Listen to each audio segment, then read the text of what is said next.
down the hole. He doesn't mind me telling this story, but he landed, as all guitarists will, with his guitar neck protected so he wouldn't go out of tune.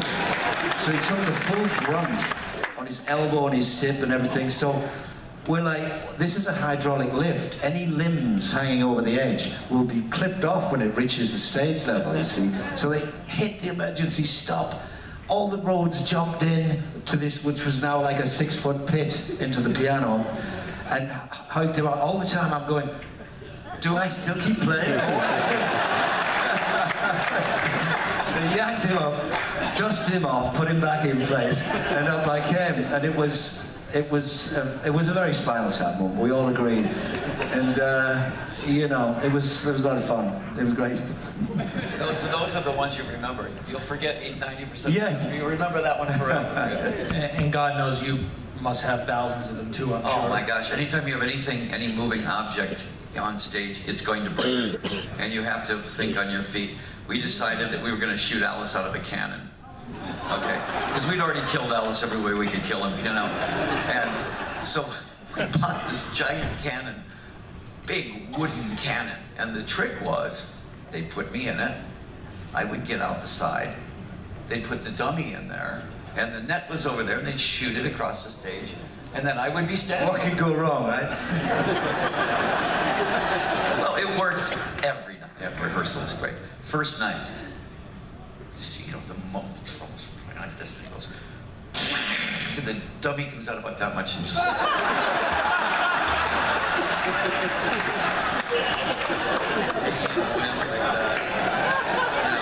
At this moment, then you have to play it like Clouseau. You know, you have to just kind of pull the dummy out and kind of kick it aside, you know. It was supposed to happen. That was supposed to happen. Yeah. And the next day, we sold the cannon to the Rolling Stones. And of course, Mick straddled it, you know, and it was, there it was. You know, I don't know what he did with it, but I can imagine. But, you know, by the way, I was thinking about this. I don't know why I was thinking about this, but I know when you're done touring, a lot of the equipment goes in storage. There's a famous place in Nashville and places out in Burbank that store all the musical equipment. Who watches the snake when you're not on the road? The snake, we have a different snake every show, every tour. Oh. So the snake gets retired, goes to a petting zoo or an Indiana Jones movie, you know. The funniest snake story of all time. It wasn't funny for the snake, but it was the weirdest thing that ever happened. You know, it's a snake. It's a, you know, it traveled first class. It ate mink. You know, I mean, the snake was treated better than anybody in the band. And so we had a case about the size of that monitor right there, and it has a heating pad in it, and this, you know, he's living the life of luxury, you know. Throw a couple rats in there and boom, gone. The next morning, I open it up, and there's the snake, and there's a cord coming out of his mouth, connected to, he ate the heating pad. And I went, wait a minute. How could he eat? There was blood from the, you know, and they are very poor eyesight, and they can't hear, and it was on the corner of the heating pad. So the corner of the heating pad got in his mouth, and they constrict. He swallowed the whole thing, so there's just the cords coming out of his mouth, plugged into the wall. And for once in my life, I went, what? Because I said, oh, what, he could, and so we called up the vet, you know, I said, and I explained it to him, and he goes, yeah, right. I said, no, really? And he says, well, unplug the plug. Okay? He says, don't try to pull it out, because it'll pull his stomach out. You know, he says, cut the wire, and he should be able to digest it. You know, because their acids can digest anything, you know. Yeah, anything. And so, when the bones, I mean, when they eat something, they just digest it. The acid just digests. Well, after 2 days, we noticed a little blood coming out of his nose. So we took him to the hospital, and they opened him up, put him to sleep, opened him up, took the heating pad out, sewed him back up, and he's in a petting zoo now, doing fine. Yes. But Jay Leno had the joke that night. He says, "You know you're too old to rock when your snake swallows your heating pad." Which I thought was very clever. You know. And Paul and his wife Cynthia are their patrons of the Willows Animal Sanctuary in the UK. So we talked one time, didn't we, about the horses? Well, yeah, they... On the radio, we talked about this, the race horses. Yes. Yeah. Well, they take in every kind of animal there. From horses to stick insects, you know, from pet rabbits to... There was actually one story about a pig that was on the way, little piglets that were on the way to the slaughterhouse, actually. And this little one actually jumped out of the wagon and fell right outside their door. They've got a long driveway, and they found it running around. It was a little bit injured. And they fixed it up. I mean, of all the luck in the world, on the way to the slaughterhouse, it jumped down right in front of the only place that would rescue it. And that's a Disney movie. It is. or a Budweiser commercial, yeah. Yeah, it's a good one. But I mean, it started out this little tiny pig, and it ended up being 600-pound polka, you know. And but they're really wonderful up there. And they struggle. I mean, all of these places they struggle. We picked up on it, Cynthia and I, and we just kind of our heart went out to them because they so struggle to make ends meet and make things work. And so we decided we'd help them out, and we do that. It's nice. That's great. And by the way, I never killed a chicken, okay? Well, you know. Colonel Sanders killed billions of them, but I never killed one. He's got a lot to answer for anyway, isn't he? Well, for a long time, that happened on stage. I threw it in the audience. The audience tore it to pieces. And I thought they would take it home as a pet, you know. But the odd thing was the first 5 rows were all in wheelchairs. Wow. So they were the ones that killed the chicken, and the next day in the paper I killed the chicken, and now I was this geek that killed chickens, but never did kill chickens. And I'm an extreme animal. Yeah, I see. So am I. I mean, the thing is, I eat animals. I'm a meat eater. I'm a carnivore. I don't deny it. That's the way I am. And a lot of people are too. But the thing is, I don't think we have to be cruel to them. You know what I mean? It's true. It's like we originally were hunter-gatherers, and we would chase animals and hunt them down and kill them and eat them, and that's the name of the game. Yeah.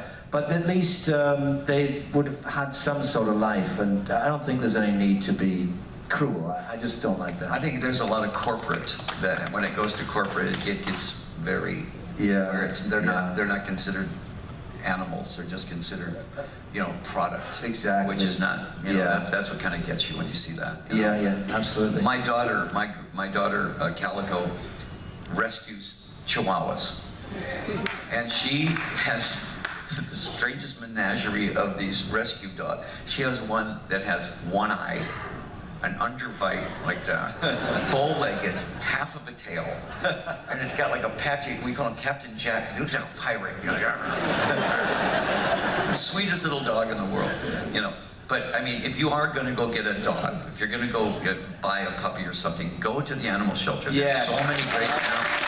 And these dogs are so lovable, especially the mutts. You know, I've always been really partial to the real, just the mutt that's that's usually your dog forever. And I have a saying at the end of my radio show, be the person your dog thinks you are. Think of it, your dog thinks you're the greatest thing on the planet. If you could be that person, you'd be the greatest person in the world. Good point. Does the sanctuary take in snakes that eat heating pads? I'm sure they do, actually. Does the heating pad still work? I was going to ask you. Can you check it? And speaking of good deeds, Alice, every December you hold your Christmas pudding benefit there in the Phoenix area, which raises money for your Solid Rock Foundation, which encourages kids to get involved with the arts in their community. You just had another one this past December with Johnny Lang, Nils Lofgren, Joe Lynn Turner. How involved are you on that on the 11 other months of the year? That takes a good part of my year. Just go through the Rolodex and say, oh, by the way, what are you doing next December? What I do is I try to go through and put like 10 major acts, and we make it a Christmas party. It's sort of like everybody gets up at a party and does 2 or 3 songs, you know?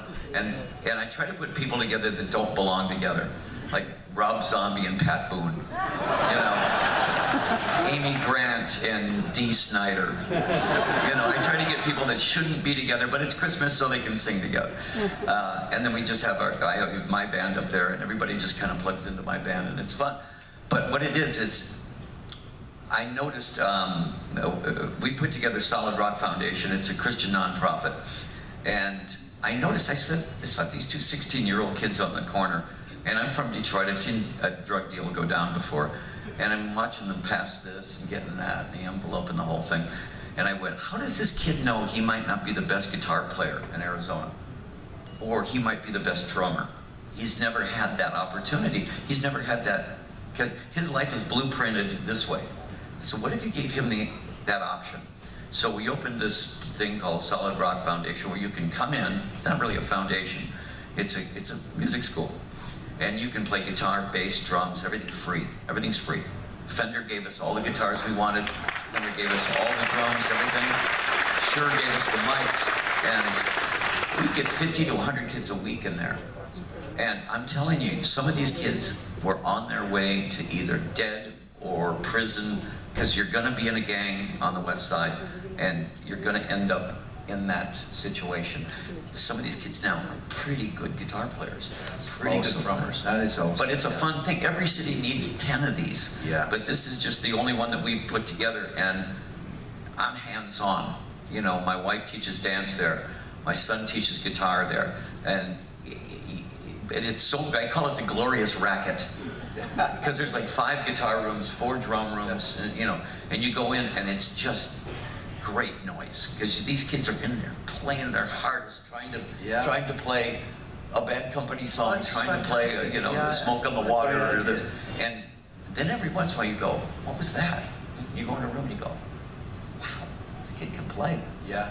You know, and that his life has changed now. You change one kid's life in the ghetto, and you change the neighborhood. You don't just change the kid. The neighborhood looks at him and goes, wow, he didn't have to sell drugs to get there. Yes. You know, and I mean, honestly, that's the commodity, and that's how some people have to live, you know, to get by. Yeah. But you got to give them an alternative. Yeah, beautiful thing. And you mentioned your son, and both of you have children who have following in your musical footsteps. Paul, your son Steve is here. He'll be opening for you tonight. That must be quite a feeling. Oh, it's a great, thank you. Yeah, I mean, I'm totally biased, of course, but I think he is, even when I stand aside and look at him from a distance, I think he's very original and very creative. So I'm very proud of him indeed. Yeah, that's great. And your son Dash has a band who you actually sat in with last year. These kids started when they were in kindergarten. They all went to Sunday school together. They played Little League together. They played everything, and now they all teach at Solid Rock. But their band is darn good. I mean, they're a really good little hard rock band. And I made sure they were a hard rock band. So they don't want to hear any of this other. I want to hear hard rock. And you know, he grew up listening to the Beatles, the Beach Boys, and the Four Seasons, and then he grew up into other harder rock. But it's great to hear them and actually sit there and go objectively, not bad. You know, not bad. So it's fun to get up and, they know 4 or 5 of my songs. I get up and do songs with them, and they're good. Yeah. That's great. You must be very proud.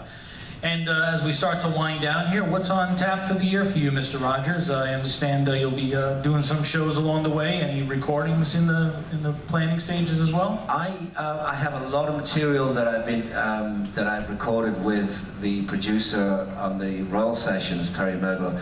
We're sitting on those right now. We plan to put something together with those.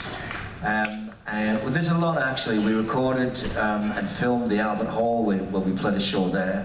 So we'll be working on that. And I'm doing shows throughout the year. I actually sort of limit my shows. I don't want to do sort of a zillion shows every year, because you can lose energy a little bit. So I like every show to have a real impact and real power and real freshness. So I sort of do 10 or 20 shows a year, actually. You know. And this past July was, well, in 2013 was the 40th anniversary of Bad Company, did the tour. Yep. 2014 was the 40th anniversary of your first U.S. show. Any Bad Company plans on the horizon? That always seems to bubble under. Well, yeah, they're always bubbling under. Right now, Atlantic Records are putting together one of those things where they get all of the tapes that we ever did, and they stick them on a CD and put them out, basically. But we're kind of fine-tuning that a little bit, because I don't think you want to put everything you ever did out on CD. But they will make a vinyl copy of this, and that's going to be coming out too. I listened to a lot of the tracks, and there's some, I was quite surprised actually. There's a couple of tracks that I don't even know why we didn't put them on the album. But ultimately there just wasn't space. So there are a couple of gems in there. There are different kind of arrangements. So that'll be out. Great. Yeah. And Alice, radio show still going strong? Yeah, doing that. I'm on 2 tours right now. I'm on the Motley tour. We're doing the Motley Crue tour. We've done 75 shows with them, and 30 more coming up in the States and Australia with them. And then we're doing our own tour at the same time. So it's like, yeah, it's like over I think we did 175 shows last year, or something like that. And but I enjoy doing that. It's fun. I have fun. My band is my band are all best of friends, and you can tell on stage we have more fun than the audience does, I think, on stage. So it's always fun to play with these guys. And honestly, since I was 16, that's all I've done is been on stage, so that I feel more comfortable on stage than off stage. I know what you mean. Yeah. Well, or the golf course. And the golf course. Well, you're good. Got a lot of golf questions. You have to have some vice, you know. There was like I said, a lot of golf questions. Did you ever get a hole in one? I have 4. 4, okay. Do you remember where the first one was, or did you buy drinks for everybody? Yes, I did. It was on a Saturday in Maui, where a beer was $12. My first hole-in-one cost me about $2,500, and I was glad to pay it because it was a hole-in-one. But I've had 4 hole-in-ones, 3 double eagles, which is even more rare than a hole-in-one. But I play 6 days a week, so I always tell people I don't play better than anybody, I play more than anybody.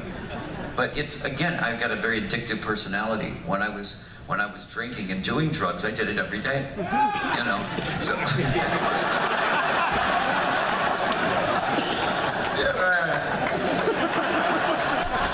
So when I quit, I totally quit, and I had to find another addiction. Well, rock and roll's an addiction for me, and so was golf. So I played golf in the morning, rock and roll at night. The two never meet. You know, Alice Cooper would hate golf. I mean, Alice hates anything like that. And yet, when I'm on the course, I never think about him. When I'm playing Alice, I never think about golf. So it's a great, you know, it's a great balance act, yeah. Yeah, I meant to ask you that actually when you first sat down. When I've interviewed Ozzy Osbourne, I asked him, who am I speaking to? Am I speaking to John Osbourne and to Ozzy? He goes, you're speaking to John. So I'm actually speaking to Vincent this whole hour? No, you know, I'm Alice, you know, but it's just that I'm not that Alice. I don't even hang out with that Alice, you know. When you create a character, and all of us do, I mean, Paul looks very tame here, right? No. I do? When you get on stage, everybody, you get this adrenaline fix, and you get this audience fix, and you can't explain this to anybody that hasn't been up there, but you suddenly are a different person. You're a you know, I can't explain it. You're another creature, and when you get off stage, you're not that guy anymore. It's true. You leave that guy up there. I say that Jim Morrison died, Jimi Hendrix died, Janis Joplin died trying to be that all the time. They brought that character off stage, and you can't do that. You have to leave him up there. Yeah. So you know, when the curtain comes down, I'm not Alice anymore. But I can't wait to play him at night. It's fun to play him at night, because I'm not a villain. He is. Well, I think...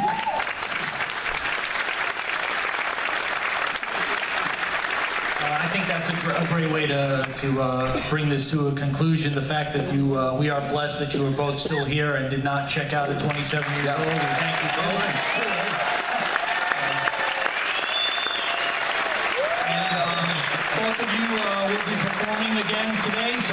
them out. Actually, today's the day where you can see them where they don't really conflict with each other. So, yeah. Yay, once.